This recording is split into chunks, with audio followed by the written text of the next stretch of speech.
हमारे चैनल को सब्सक्राइब करें और बेल आइकन दबाएं। शाह शहंशाह गुरु गोबिंद सिंह, शाह शहंशाह गुरु गोबिंद शाह शहंशाह गुरु गोबिंद सिंह। नमस्कार मैम। नमस्कार सर। शाह शहंशाह नमस्कार सर। गुरु गोबिंद सिंह। एक बार जोरदार तालियां जया जी और राज सर के लिए। राज सर, जया जी, आप दोनों का बहुत बहुत स्वागत है। आज आप पहली बार दोनों हमारे शो पे आए हैं, बहुत अच्छा लग रहा है आप दोनों को देख के। बहुत बहुत शुक्रिया। और मुझे तो इतनी खुशी हो रही, खाली अर्चना जी को घबराहट हो रही है। क्यों? आप दोनों पॉलिटिशियन भी है ना, तो ये पॉलिटिशियन से बड़ा डरती हैं। बनता भी इनका, इन्होंने भी एक किसी की कुर्सी खाई थी, उनको लगता है कि शायद कोई पॉलिटिशियन और कम एक्टर आ रहे हैं तो हमारी ना कुर्सी खा जाए, पर वो अपनी अपनी कुर्सी पे विराजमान है। अर्चना जी, आपको घबराने की जरूरत नहीं है। आइए जया जी, बहुत बहुत स्वागत है आपका। आइए राज सर, जोरदार तालियां एक बार राज सर और जया मैम के लिए। मैम, आप बड़ी प्यारी लग रही हैं। Sir thank you. मुझे तो लगता है कि आपको देखते ही प्यार हो जाता है इंसान को। ऐसे मैं मतलब ऐसे बोल रहा हूँ, मैं कभी कभी हैरान होता हूँ कि आपके सामने लोग चुनाव में खड़े कैसे हो जाते हैं। वो चुनाव लड़ने के लिए, मैं कसम से मेरे सामने ऐसी उम्मीदवार हो ना, मैं तो पार्टी का सीट छोड़ के अब वोट वाले दिन वोट भी इनको डाला हूँ। काश ऐसा होता तो बहुत अच्छा होता। राज सर, आपका मन नहीं कभी किया अपनी पार्टी छोड़ के इनकी पार्टी में चला जाए? दरअसल मैं इन्हीं के साथ था, लेकिन इन्होंने निकाल दिया मुझे तो याद नहीं है। ओह, पर सर अब आज हमारा सौभाग्य कि आज आप हमारे शो पे आए हैं मैम। कपिल जी, इस लॉकडाउन के अंदर जी, मैंने महसूस किया और एहसास किया कि मैंने आपके शो में ना आके कुछ ज्यादा नुकसान किया है। ओह सर, क्या मैं सच कह रहा हूं इस बात को, क्योंकि मेरे घर में मेरा बॉस आपका बहुत बड़ा फैन है। अच्छा जी। हाँ जी, मेरा बॉस मेरा नवासा। अच्छा, वो नाश्ता नहीं करता जब तक 1 घंटा 1.5 घंटा 2 घंटा इनका शो नहीं देखता। वाह, कितने मतलब बुद्धिमान बच्चे पैदा हो रहे हैं आजकल। कितनी अच्छी चॉइस है उनकी, देखिए। कपिल जी, एक बात मैं बताना चाहती हूँ कि हमारे काफ़ी दुनिया में फैंस होंगे, लेकिन आपको पता है कि हम सब आपके फैंस हैं। अरे मैम, बहुत क्या बात है, बहुत बड़ी बात है हमारे लिए। ये बात सच है कि इस प्लेटफॉर्म में आने के लिए सभी इंतज़ार करते हैं, क्योंकि आप खुशियों के जादूगर हैं आप। वाह। और इस महंगाई की समय में आप खुशियों को फ्री में बांट रहे हैं। कितनी कितनी प्यारी बातें बोल रही सच हैं बोल आप। रहे हो, ये तो सच्चाई है। और मैं ही नहीं हूँ, मेरे परिवार सभी आपके शो देखते हैं और इतना पसंद करते हैं। तो मैं हमेशा आपको बताना चाहती थी, लेकिन आपने आज मौका दिया। मैम, आपने हमें आज मौका दिया है। हम तो बड़ी देर से चाहते थे कि आप हमारे शो पे आए। तो क्या पहले तो उस फिल्म के बारे में बताइए राज सर, कैसी फिल्म है और आप दोनों क्या किरदार निभा रहे हैं उसमें? दरअसल ये फिल्म का एक जो नुआन है वो बहुत ही सीधा और खासकर पंजाबियत से बहुत जुड़ा हुआ है। अच्छा जी। कि ये बाहर रहते हैं, NRIs हैं, हिंदुस्तान में पैसा वैसा कमा के आते हैं, और इनका एक बुज़ुर्गों का एक उम्मीद थी कि हम जो है यहाँ पे कुछ नेक काम करें, सिखाए थे। तो ये अपना सारा पैसा वैसा इकट्ठा करके और अपनी हवेली को गुरु गोबिंद सिंह जी के नाम पर एक अस्पताल बनाना चाहते हैं। अच्छा जी। जो कुछ ऐसी लोग जो होते हैं जिनको पैसे से ज़्यादा मोहब्बत होती है, और ख़ासकर जो है रिश्तेदार ही होते हैं। ओके। तो वो रिश्तेदारों ने कुछ ऐसे हालात पैदा कर दिए कि ये पूरा का पूरा परिवार जो है उन्होंने ख़त्म कर दिया।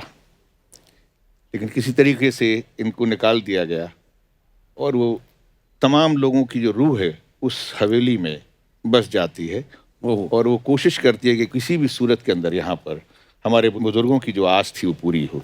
वाह, क्या बात है, बड़ा खूबसूरत प्लॉट है सर। सर, आप दोनों ने साथ में बहुत सालों बाद शायद काम किया है ना? जी। कितने सालों बाद काम कर रहे हैं आप साथ में? मुझे लगता है कि 20 साल। 18 18-20 साल हुए। तो आपको साथ में कोई अच्छी स्क्रिप्ट नहीं आ रही थी या पार्टी के विचार नहीं मिल रहे थे आपस में, इसलिए नहीं साथ में आ रहे थे? विचार तो इनके साथ तो मिल रहे थे।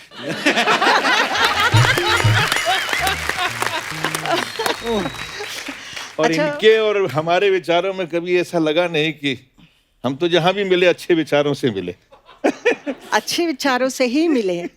अच्छे विचार होते हैं, लेकिन समाज नहीं इकट्ठा लेकिन होने देता। पार्लियामेंट में ऐसे हाय नमस्ते राज जी, नहीं, कभी कभी गले भी मिलते थे हम लोग, ऐसी बात कहीं नहीं। ऐसे राज जी ऐसे ऐसे देख के हाय जी यार। राज सर, हमने सुना भी था कि 80s में सब हीरोइंस जो चाहे जीनत जी या पद्मिनी जी, सब बोलते आपके साथ काम करना चाहती थी। तो मैं सोचता था कि यार मतलब क्या राज सर उनको पेमेंट ज्यादा दिलवाते हैं या अपनी भी दे देते हैं उनको? तो मेरे दिमाग में आ रहा था, मैं कहा कभी मुलाकात होगी तो मैं पूछूंगा। आपका सोचना भी सही है, मुझसे तो ज्यादा ही पैसे मिलते थे उनको। जया जी, मैं आपसे ये नहीं पूछूंगा कि आप फिल्मों में कैसे आई, कैसे ब्रेक मिला। मैं ये पूछना चाहता हूँ, साउथ वालों ने आपको छोड़ा कैसे? कोई कौन जाने देगा कि हमारी हीरोइन वहां जाए, है ना? कैसे कैसे आना हुआ आपका? वो जाने नहीं दिया। वाकई आपने जो प्रश्न सही पूछा। जो सरगम ओरिजिनल वर्जन थी वो सिरसिर मुआ, ओके उसको रीमेक किया था हिंदी में। ओके। और NNCP साहब और विश्वनाथ जी डायरेक्टर, उन्होंने मुझे रिकमेंड किया था Okay. जो हिंदी वर्जन के लिए। वैसे मुझे एक बहुत बड़ी एंट्री मिली। I am thankful to NNCP साहब एंड विश्वनाथ जी। वाह। जी। अच्छा, सरगम में आपका किरदार था वो बोलता नहीं था? बिल्कुल। तो मैं ये भी पूछना चाहता था आपसे कि मतलब वो पहले से स्क्रिप्ट में ऐसा था कि उस समय आप हिंदी की प्रैक्टिस करी तो आपने खुद ही म्यूट करवा दिया था कि मेरे को अभी म्यूट रखो? नहीं, ओरिजिनल वर्जन में भी वो गुंगी कैरेक्टर थी ओके और इसमें उसी को रिपीट किया था। Okay. लेकिन जो कैरेक्टर में हम लोगों को जो एक्सप्रेशंस देना है और सामने वालों को भी समझ में आनी चाहिए, तो उस तरह का शुरुआत में मुझे बहुत तकलीफ होती थी। पर बड़ा मुश्किल होता है, बिना बहुत। बोले आपने अपना किरदार निभाना है। जी, विश्वनाथ जी मुझे स्कूल्स में लेके जाते थे। अच्छा जी। तो वहीं से प्रैक्टिस करती थी मैं, उनको देख वाह। के, उनके जो एक्शंस के, उनके मूड्स को और उनके आवाज को। मेरे को समझ में नहीं आया तुम क्या बोल रहे हो। तो इस तरह का जो आवाज देना है वो मुझे आदत पड़ गई थी। अच्छा। तो बाद में जो भी फिल्म करती थी, मुझे जो डायलॉग बोलने के बाद वो साउंड कंटिन्यू होता था। आपको समझ में नहीं आ रहा ऐसा। तो उसको छुड़ाने के लिए बहुत कुछ प्रैक्टिस करना पड़ा वाह। मुझे। थैंक गॉड, बट पिक्चर में तो लोगों को समझ में आई कि मैं क्या बोल रही हूँ। अरे क्या समझ में, आज तक हमारी याद में वो पिक्चर कमाल की पिक्चर थी। और वो गाना तो डफली वाले जी। डफली बजा, जी। वो देख लो, मतलब आज अभी भी वो गाना कहीं ना कहीं हम सुन ही लेते हैं बजता हुआ। एक बात ऐसे मन में आ रही थी मैम, जब आप पहली बार पार्लियामेंट गई थी, एक बार तो सारे MP घूम ही गए होंगे ना? हाय हाय, हैं? ऐसा हुआ था? जी। सब लोग तेरे जैसे नहीं होते कपिल। मैं आपको अंदर की बात बताऊं, सब लोग मेरे जैसे ही होते हैं, मानता कोई नहीं। राय सर, जब इंसाफ का तराजू, मैं तो आज में ऐसा किरदार निभाया आपने उसमें, मतलब कमाल के। क्या स्टनिंग जो आपने किया ना राज जी उस फिल्म में। पहली बार किसी नेगेटिव कैरेक्टर ने इस तरह से दर्शाया था किसी द सीन्स, और बहुत मुश्किल सीन्स थे। But I remember when I watched that film, I was so impressed and really honestly I thought as who is this actor, and I was so thank you happy so when I much. Met वाह, actually बहुत कमाल की, मतलब बहुत कमाल की अदाकारी से। राज सर, जब आपके घर वालों ने देखी इंसाफ का तराजू, उनका क्या रिएक्शन था आपका, क्योंकि उसमें नेगेटिव किरदार था? सर ये बड़ा अजीब सी एक है। मेरी माँ अभी हैं, तो पहली बार, जैसे मैंने कहा कि हम लोग मिडिल क्लास फैमिली के थे, विज्ञान जी। भवन के अंदर इसका शो हुआ दिल्ली में। अच्छा। डिस्ट्रीब्यूटर ने कराया था, तो मैं अपनी फैमिली को लेके गया, मेरी माँ भी गई साथ में। तो नेचुरली पीछे बैठे हुए फिल्म देख रहे थे।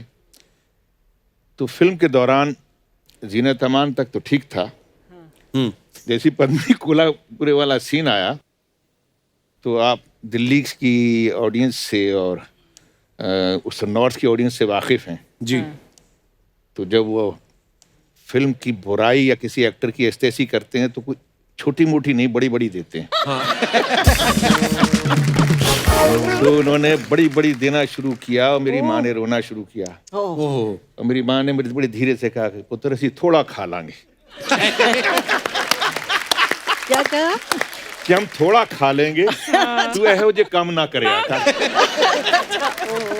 यकीन मानिए, जब मेरी माँ ने कहा कि पुत्र ऐहो जा कम ना करे कर, थोड़ा खा लेंगे, this was a big compliment to me कि मैं मतलब अपनी बात कह सका। वाह। अपने डायरेक्टर ने जो मुझे कहा था मैं उसको निभा सका, और यही वो डायरेक्टर चाहते थे। चोपड़ा साहब चाहते भी यही थे। And credit goes to Zeenat Aman.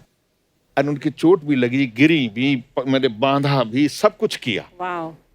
But salute करता हूँ कि मेरे ख्याल से इस तरह का कोऑपरेशन किसी एक्टर से मिलना बहुत बड़ी बात है। और इस सब के बावजूद भी उन्होंने मेरे काम की तारीफ की और मुझे लोगों के बीच में इस बात को कहा कि ही इज गुड। पहचान यही है। सर मैम, आपने 80s में तकरीबन सब हीरो के साथ और आपने भी सब एक्ट्रेसेस के साथ काम किया है। कुछ सवाल हैं जो होते हैं लोगों के मन में, क्यूरियोसिटी रहती है उनको जानने की। तो ये लोग पूछना चाहते हैं कि आपको बताना, मैं आपको कुछ लाइनें पूछूंगा, आपको बताना कि ऐसे कौन करता था आपके को स्टार्स जिनके साथ आपने काम किया है। सेट पे लेट कौन आता था सबसे ज्यादा? राजेश खन्ना जी बहुत लेट आते थे। अच्छा जी। नॉर्मली मैं साउथ की रहने वाली हूँ और साउथ में ज़्यादा काम करती थी, तो मैं 7 बजे मतलब 7 बजे ऑन सेट रहती थी। वाह। तो यहाँ आने के बाद 9 बजे सेट पे रहने का कॉल देते थे।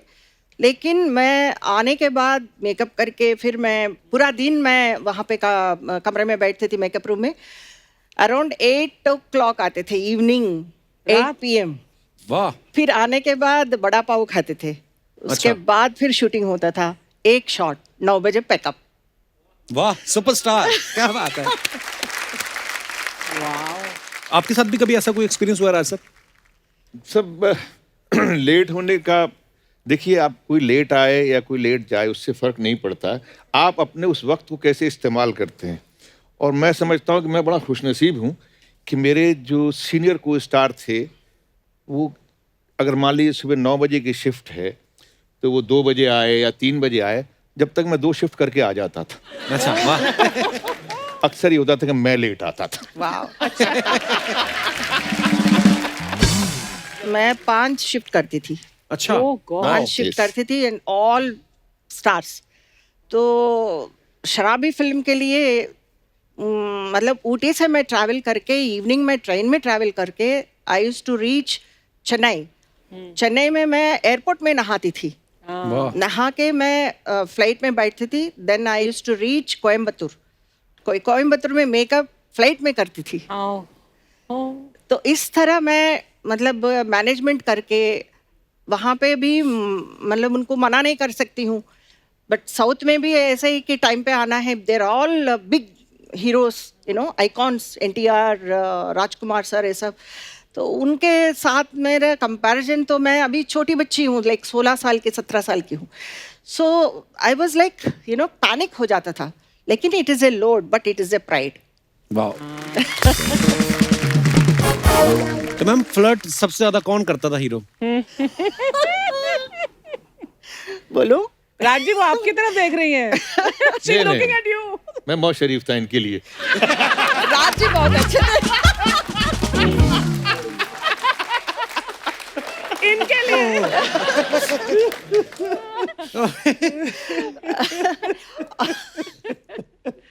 मैं बोलूं? नहीं बोलूं?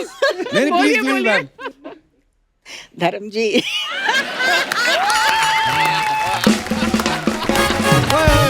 धर्म भाई, आई लव यू।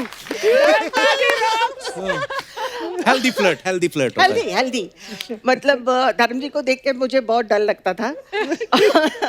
लेकिन उनके साथ काम करने में मजा आता था। और बहुत ही अच्छे हैं, बहुत ही अच्छे हैं। काफ़ी कंफर्टेबल, मतलब एक होता है ना कि फ्रेंडली नेचर के लिए कोशिश करते हैं कि गाने में ठीक हो और एक फ्रीडम हो। इस तरह का धर्म जी बहुत करते थे। लेकिन कभी कभी उनका मन करे तो छोटे छोटे जो हेल्दी फ्लर्ट भी करते।